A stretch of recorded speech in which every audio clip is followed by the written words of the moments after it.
try and basically fight SPT forever, or you ban on Battlefield of Eternity, that is, or you ban Battlefield, and you have to try and work around them on Dragonshire. 7-0, ladies and gentlemen. We have seen countless games on Dragonshire before that, but 2018 seems to top it all for SPT, the super perfect team. Dragonshire is their home turf. They've got the crowd cheering for them on that battleground, and let's see if RPG can do what other teams up to this point couldn't. Let's see if they can take a map of SPT on Dragonshire. We're going to find out soon. Okay, so including international events, what do you think are, with their current roster, with SOAP, etc., what do you think is SPT's win rate on Dragonshire? All games considered, including international tournaments? Yep. I would say it's above 70%. It is 82%. Wow. What do you think it is for Battlefield of Eternity? Dude, if you sounded so positive for Dragonshire, I'm gonna go crazy. I'm gonna say 85. 100%. Are you kidding me? Across all international tournaments with this roster.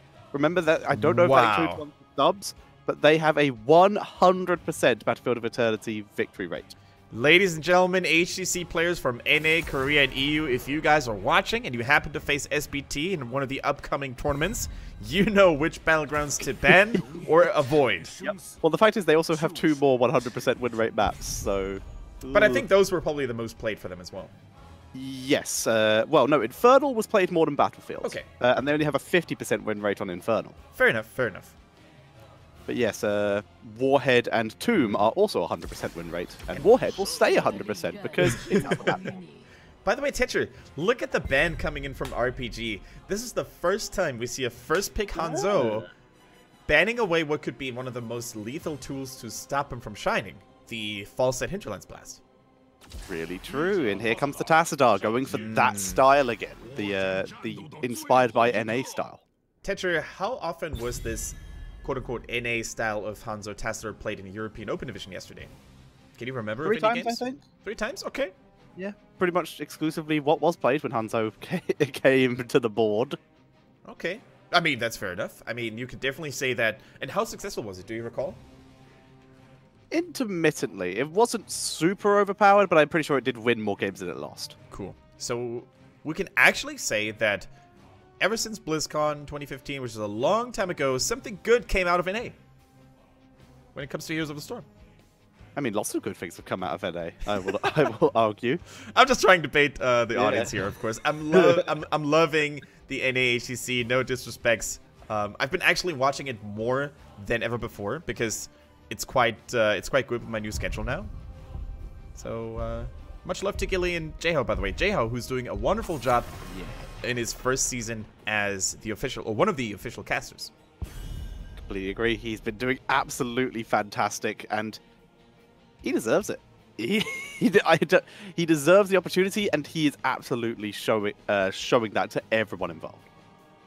All right, let's get back to China and focus on this very interesting matchup between RPG, who have traditionally done so well against SPT, and SPT, the super perfect team that has shown almost no signs of weakness in 2018 up to this point. And SPT as well, although they are known to sometimes, you know, go a little crazy in the draft and pick stuff that we weren't really expecting to see, like a Medivh, for example. One of the few teams in China that actually relies on Medivh quite frequently.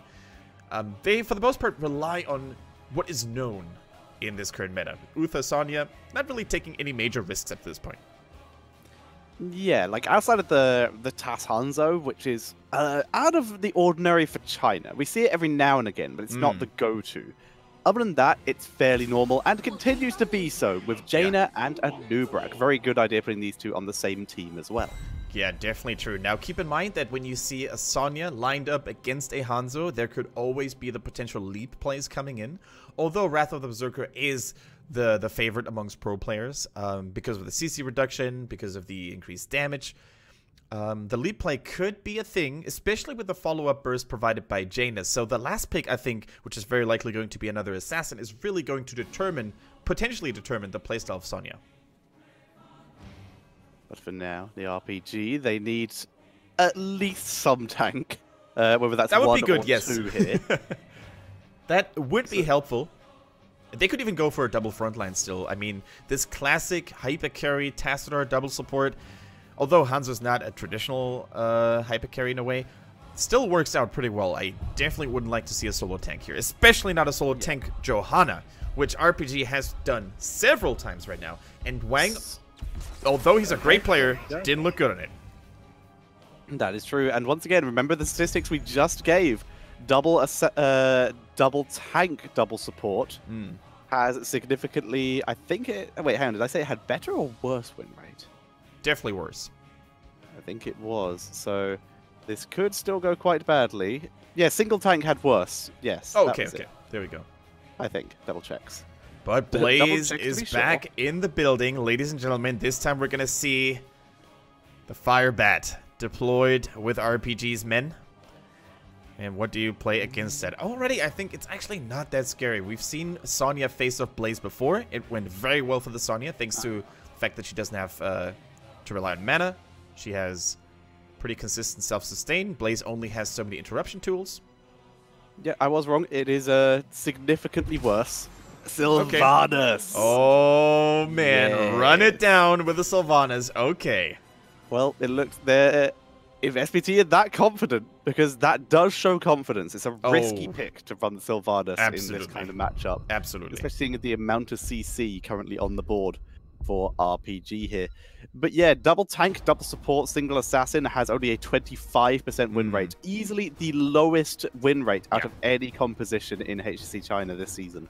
All right, and you mentioned Sylvanas and showing signs of confidence, almost cockiness. And that's not because she's a Horde hero, and Horde players are cocky and arrogant and whatever else you can think of. That's finish the thought. No, all jokes aside. Sylvanas, we saw her in last phase. We saw her in 2017, deployed by CE whenever they were really, really, really feeling confident. When they played against the likes of Wukong Gaming, when they played against the likes of KT, a team that basically on paper didn't stand a chance, and they wanted to finish things quickly. Now, I don't want to say that SPT is not respecting RPG at the moment, because they did lose a couple of games to them in the past, but I think it shows their confidence, and it shows that they're not afraid to try out new things and basically, you know, tackle this game like a scrim, like a practice game. See how good can Sylvanas be? Are we going to be able to win with it easily? Are we even going to lose with it and take that information for future games? Just so you know, the fact is, this is only going to be... so far, there have only been 9 games in HGC China this season that have even involved a specialist. Right. Okay. So that's quite interesting. Any comp with a specialist in it, which is, as we are seeing here from SPT, double tank, single support, single assassin specialist. That kind of composition only has a 33% win rate. Only 3 games. All right. Will the double support, double tank composition deployed by RPG be able to stand up against Sylvanas for a super perfect team? We'll find out soon with Chicken for RPG on that Blaze. Wang is playing Muradin, Sa on the Rhaegar, Infinity on Tassadar, and Loktar is on Hanzo. Whereas on the right-hand side, it is Chen Jiao playing the Jaina, Melody C on the Sylvanas, Misaka on a Nubarak, Soap on the Sonya, and ZZH on the Uther, and they are super perfect team. And Tetra, man, we talked about this before the game started. We talked about Melody C trying out different things now. He's no longer that secondary shielding / healing bot that he was in 2017 when double support was really in meta. He just plays a variety of heroes right now. He's the team's dedicated Medivh player. He plays specialists apparently like Sylvanas now. We saw him really do a lot of work on assassins like Genji as well. This guy's just all over the place. He really is. It's very nice to see. But another player who we did say we wanted to see play lots more different things and has been doing so this season, it's Chicken, showing it on our screens now. He really is coming out of his shell in terms of comfort picks. By the way, Tetra, look at Sylvanas' level 1 talent. It is the Mercenary Queen. And if you remember how teams like to play on Dragonshire here, it's actually prioritizing night camps above all, especially in the top half of the map. They have just respawned, so it wouldn't surprise me if Melody C went to that camp immediately in order to secure it relatively fast and then push with even more powerful knights thanks to the Mercenary Queen.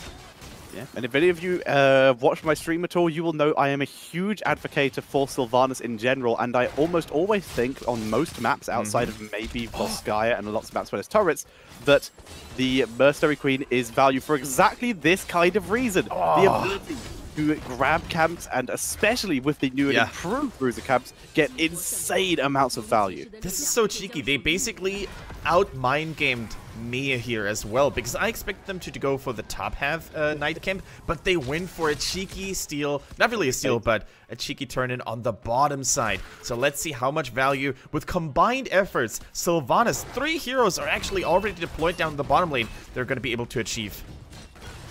So while this push continues and completely wrecks this bottom lane, because there is nothing Blaze and Muradin can do about this. They do not have the wave clear to deal with this. Exactly. But while this is happening, it is worth mentioning, by the way, that Uther is going for a full auto-attack build. He's gone for the Hammer of the Lightbringer and the Holy Fire. And Holy Fire does increase damage when you auto-attack heroes, aka the full auto-attack build. Yeah, really cool to see. Auto attacks here. Hammer of the Lightbringer is not the go-to. Normally we're used to seeing a W build or a Q build. Oh no, Wang missed the Stormbolt there, actually not locking down Soap, and as such, Sonya continues to reign free in the battlefield. Sonya continues to whirlwind around the area. Tass has come in though, and as such, SPT, they're comfortable with the amount they've pushed. Chen Xiao has finally been left alone in this top lane, as we do see SPT beginning to take a little bit of control. But Soap taking some good poke damage. Once again, we see the value of Hanzo as a poke hero, but you are too late. Oh, maybe not. They've killed Uther and Muradin with the attempted delay. But they're in time. And Noob able to pick up the Dragon Knight.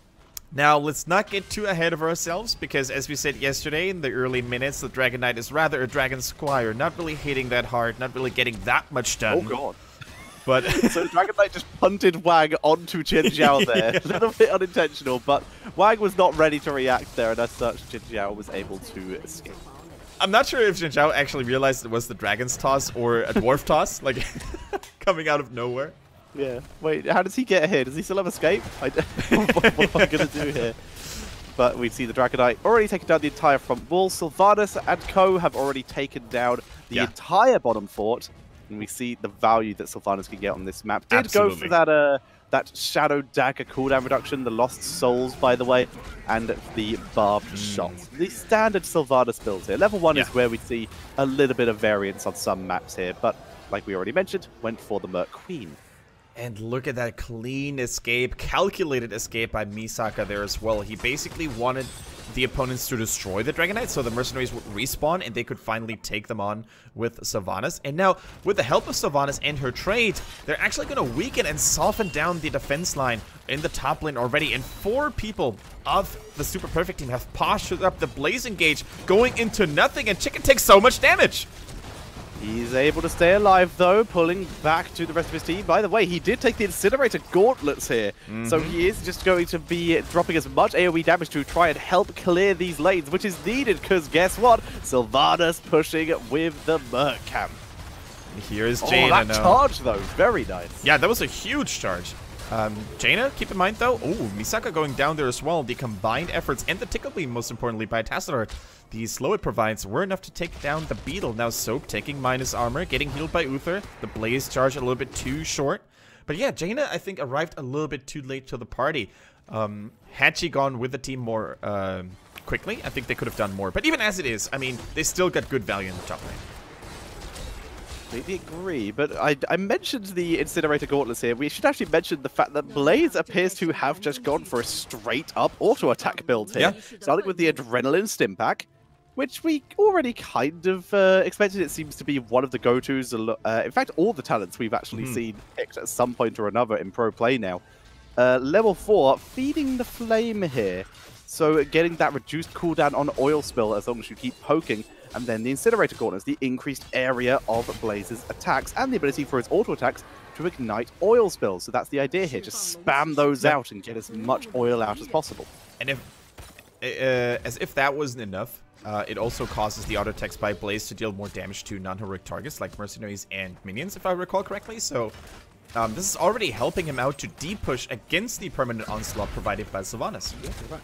Yeah, you're right. Extra 15% damage, and it is AoE cone. That is getting some crazy value. Yeah, that talent was actually changed and buffed with the recent patch updates, or balance patch updates. So definitely cool to see a little bit of adjustment coming in here by Chicken. But in the meantime, looks like RPG is tired of fighting the permanent onslaught of Melody C and his boys. So they're trying to get some value on the opposite side of the map. Going to be Bunker again, coming in for Blaze. Sylvanas did go for, of course, the Wailing Arrow. We've only seen one mind control, and it won. It won! That was a very, very specific scenario.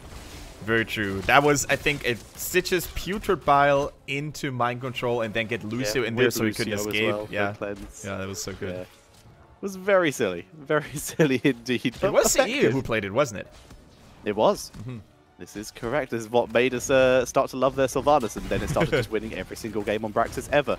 Melody C dropping down the damage here. This is the thing about Sylvanas, very effective at just consistent damage output thanks to that Q, but once again it only hits the nearest target, meaning that a lot of the time, unless you play risky, she will be attacking a front line, which is why this Shadow Dagger build is the go-to build all the time.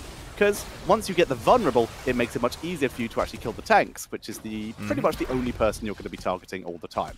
All right, time's up. Both shrines are now in the control of Super Perfect Team, but RPG is posturing up strong, and with, you know, their ability to lock down SPT fighting under their own circumstances, I think for the first time they seem to be able to catch up in experience because they no longer have to face these constant mercenary pressure plays by Sylvanas. So maybe this is the time for RPG to finally stabilize.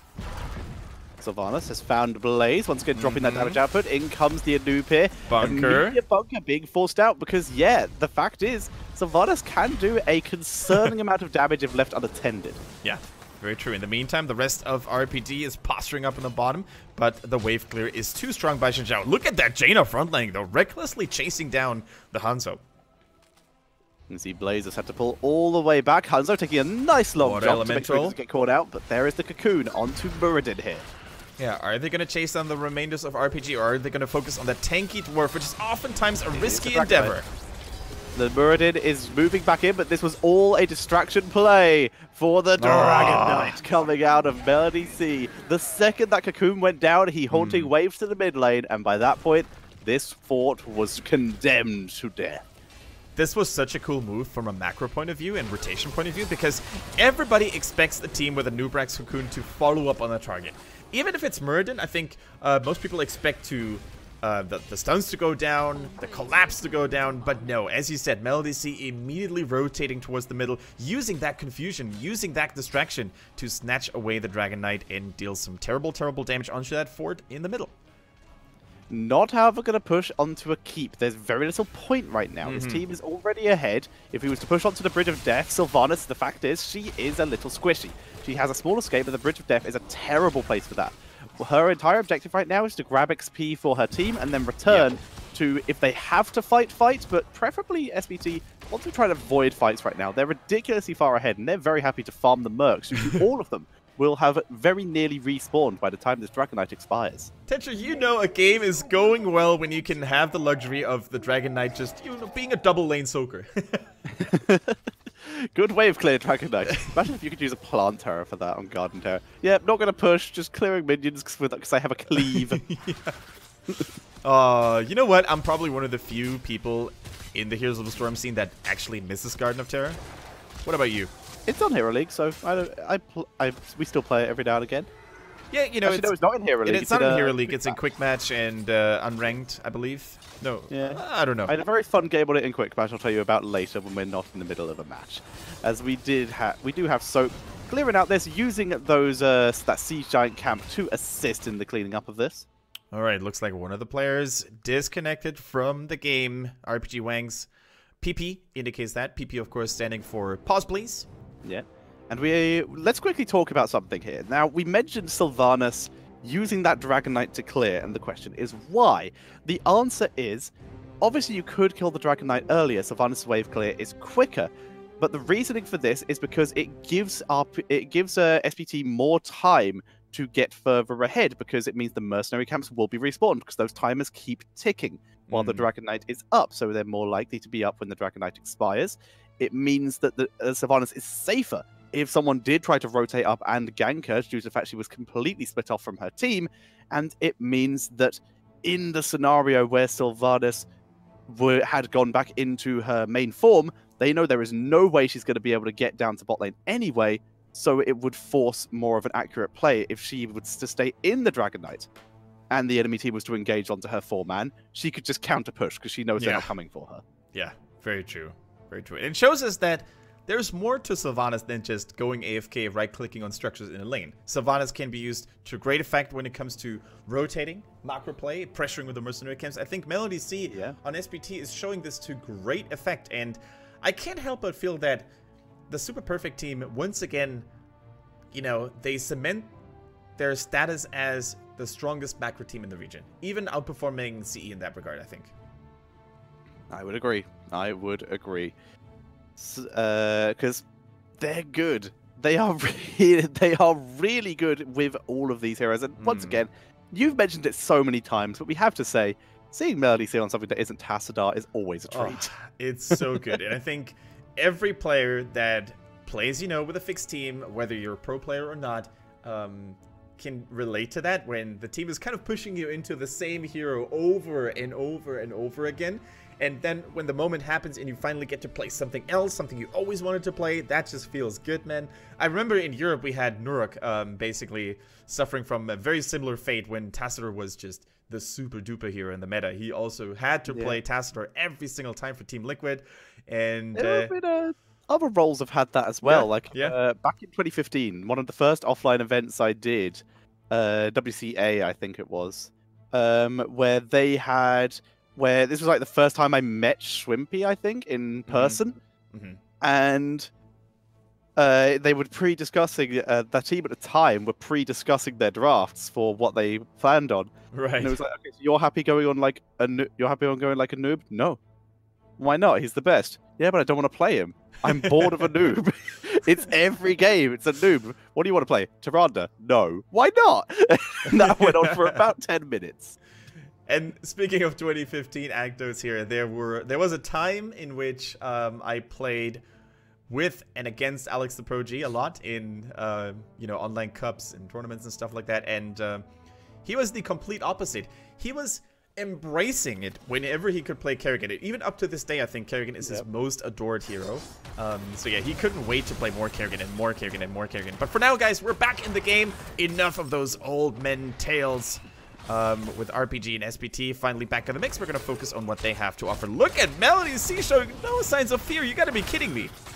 So aggressive, especially because he just used his double haunting wave now that he has that Windrunner ability, giving him crazy mobility around the map and really reasonable backline burst damage if he is, once again, if he is left alone.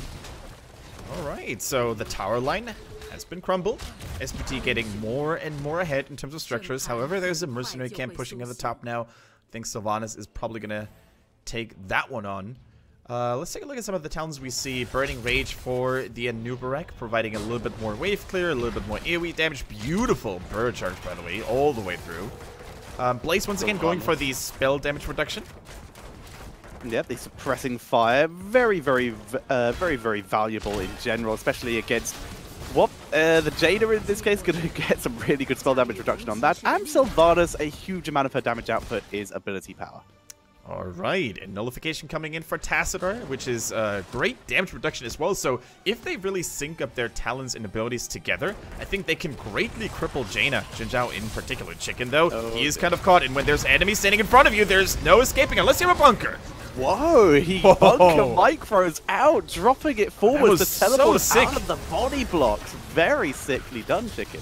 Yeah, absolutely a pleasure to watch, because I basically saw the Chicken dead already, because if, as I said, if you body block a fleeing Blaze, he can't really eat to safety, but the only tool that could save them there was the bunker after all, and without Chicken, I think they would have probably had to surrender yet another Dragon Knight. But with Blaze still in the mix and a 5 versus 5 still being up, you can definitely secure at least one of the shrines. Dragon Knight attempting to be taken is interrupted by the Water Elemental, and Sylvanas channels the bottom to prevent that from happening. But like you said, I saw Blaze dead there. I was no longer seeing Chicken. I was seeing a 10-piece family bucket. Couldn't have said it better myself. All He's holding in position. Remember, Wailing Arrow, a great tool as a follow-up to the engagement. Not used yet. Very patient, dropping the damage onto Wang. Sylvanas teleports back through, getting a full reset on that quiver there to move in. The Black Arrow gets spreading and killing any minions who might be in the area as Rhaegar's put in the cocoon. Wang is going to have to initiate again. He had to heal because his health was so low, but that time was actually too long for his team to sustain through it. Wang came too late back to the party, and it is now SPT who took out Chicken. This time there was no bunker available to save him. SPT now with a 4 versus 5 advantage. They're trying to maybe go for mercenaries in the meantime. Yep, Sylvanas is already on it. There we go.